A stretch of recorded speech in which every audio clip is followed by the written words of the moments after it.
Hello दोस्तों, ये हमारा जीएसटी रजिस्ट्रेशन का सेकेंड पार्ट है। तो इस वीडियो में हम बात करेंगे persons who are not liable for registration under GST.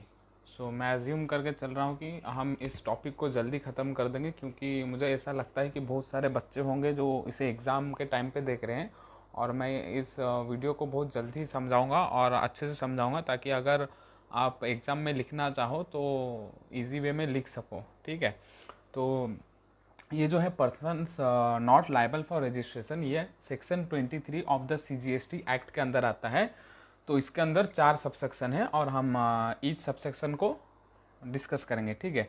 तो फर्स्ट सबसेक्शन हमें ये बोलता है कि जो पर्सन्स हैं जो कि गुड्स और सर्विस का सप्लाई करते हैं और वो गुड्स या फिर सर्विस होल्ली एग्जेम्प्ट है इन जीएसटी, और या फिर वो जीएसटी के अंतर्गत ही नहीं आता है। एग्जाम्पल, हम कोई सप्लायर है जो कि पेट्रोलियम प्रोडक्ट्स में या फिर लिक्योर में डील करता है, तो उस केस में वो पर्सन को लाइबल नहीं है जीएसटी रजिस्ट्रेशन के लिए, इसलिए कि लिक्योर हो गया और पेट्रोलियम प्रोडक्ट्स हो गया, ये सब जो चीज़ें हैं वो जीएसटी के अंतर्गत नहीं आते हैं। ठीक है।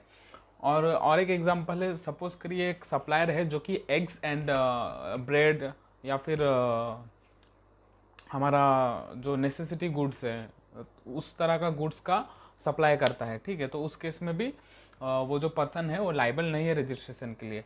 तो हमें मालूम है कि जीएसटी में 0% टैक्स स्लैब भी होता है। उस स्लैब के अंदर कुछ ऐसे गुड्स आते हैं जो नेसेसिटी गुड्स होते हैं, जिनके ऊपर टैक्स नहीं लगता है, मतलब 0% लगता है। वो गुड्स क्या हो सकते हैं? वो ब्रेड हो सकता है, मिल्क हो सकता है, एग हो सकता है। तो ये 0% टैक्स स्लैब के रेट के अंदर आते हैं। तो इस केस में भी वो पर्सन को है रजिस्ट्रेशन कराने का ज़रूरत नहीं है। ठीक है।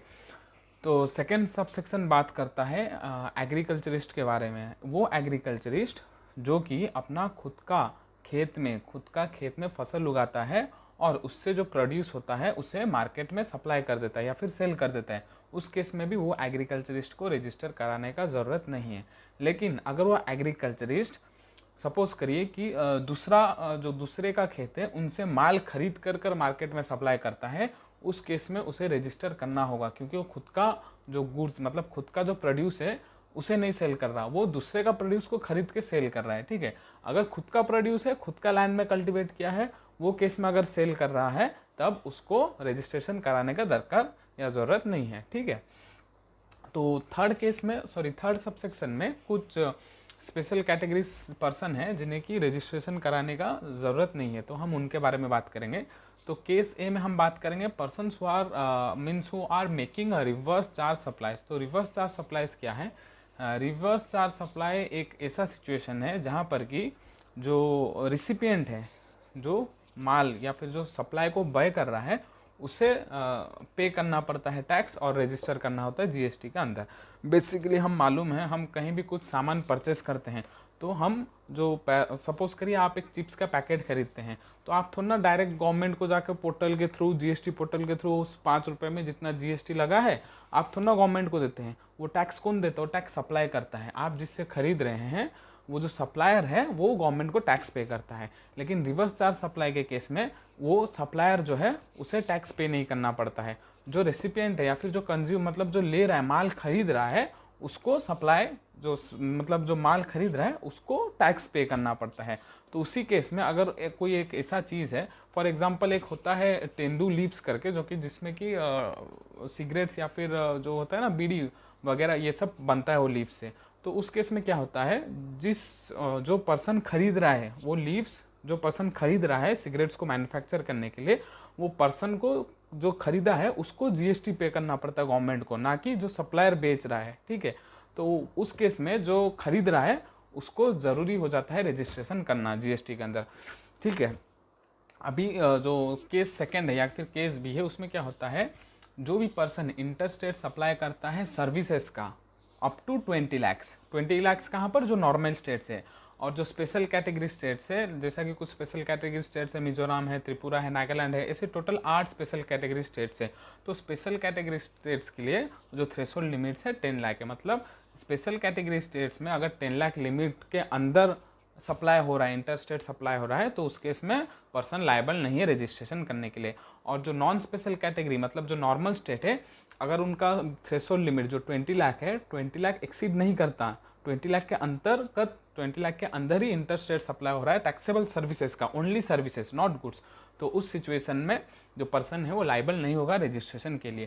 थर्ड केस बोलता है जब इंटरस्टेट सप्लाई हो रहा है नोटिफाइड हैंडीक्राफ्ट गुड्स का। तो ये नोटिफाइड हैंडीक्राफ्ट गुड्स क्या होते हैं? ये कुछ ऐसे गुड्स होते हैं, ऐसे प्रोडक्ट्स होते हैं जो कि क्राफ्ट्समैन द्वारा बनाए जाते हैं, ज़्यादातर उनका हाथ से बनाए जाते हैं, यूजुअली यूजिंग देयर हैंड्स, और even some machineries can also be used. मतलब जो प्रोडक्ट बना रहे हैं उनमें कुछ मशीनरी भी यूज़ होता है, लेकिन ज़्यादातर वो हाथों से उन प्रोडक्ट्स को बनाते हैं।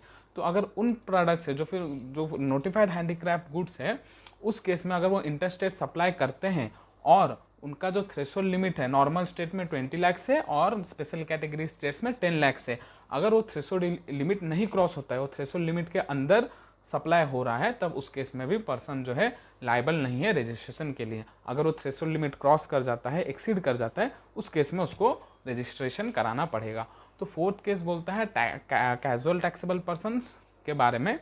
तो कैजुअल टैक्सेबल पर्सन क्या है, मैं जल्दी बता देता हूँ। कैजुअल टैक्सेबल पर्सन वो पर्सन होता है जिसका इफेक्टिव प्लेस ऑफ बिजनेस वो स्टेट में नहीं होता है। सपोज करिए एक पर्सन है जो कि हरियाणा में रहता है, उसे कुछ समय के लिए उत्तर प्रदेश में जाके बिजनेस करना है, ओकेजनली कुछ समय के लिए करना है, ठीक है। तो उस केस में उसका इफेक्टिव प्लेस ऑफ बिजनेस तो हरियाणा में है, उसका यूपी में नहीं है इफेक्टिव प्लेस ऑफ बिजनेस।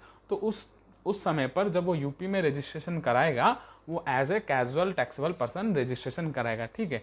तो ये जो फोर्थ सबसेक्शन है वो कैजुअल टैक्सेबल पर्सन्स के बारे में बात करता है कि जो कैजुअल टैक्सेबल पर्सन्स है, अगर उनका थ्रेशोल्ड लिमिट, अगर वो जो सप्लाई कर रहे हैं इंटरस्टेट सप्लाई कर रहे हैं ऑफ हैंडीक्राफ्ट गुड्स क्या है? नोटिफाइड हैंडीक्राफ्ट गुड्स, ऑलरेडी मैं बता चुका हूँ। अगर वो इंटरस्टेट सप्लाई कर रहे हैं नोटिफाइड हैंडीक्राफ्ट गुड्स का, तो नॉर्मल स्टेट में वो जो थ्रेशोल्ड लिमिट है 20 लाख से, और स्पेशल कैटेगरी स्टेट्स में वो जो थ्रेशोल्ड लिमिट है वो 10 लाख से। ये थ्रेशोल्ड लिमिट क्रॉस नहीं होना चाहिए, मतलब ये थ्रेशोल्ड लिमिट के अंदर जब सप्लाई कर रहे हैं तो वो लायबल नहीं है रजिस्ट्रेशन के लिए। अगर ये थ्रेशोल्ड लिमिट एक्सीड हो जाता है, क्रॉस हो जाता है, नॉर्मल स्टेट में 20 लाख, स्पेशल कैटेगरी स्टेट में 10 लाख, अगर ये एक्सीड हो जाता है तब उनको रजिस्ट्रेशन कराना होगा, ठीक है। तो इस वीडियो में इतना ही था। तो मैं ऑलरेडी समझा चुका हूँ जो वीडियो है persons not liable for registration. तो आशा करता हूँ आपको समझ में आ रहेगा। तो ठीक है, इस वीडियो को यहीं ख़त्म करते हैं। Thank you everyone for listening this session. Okay.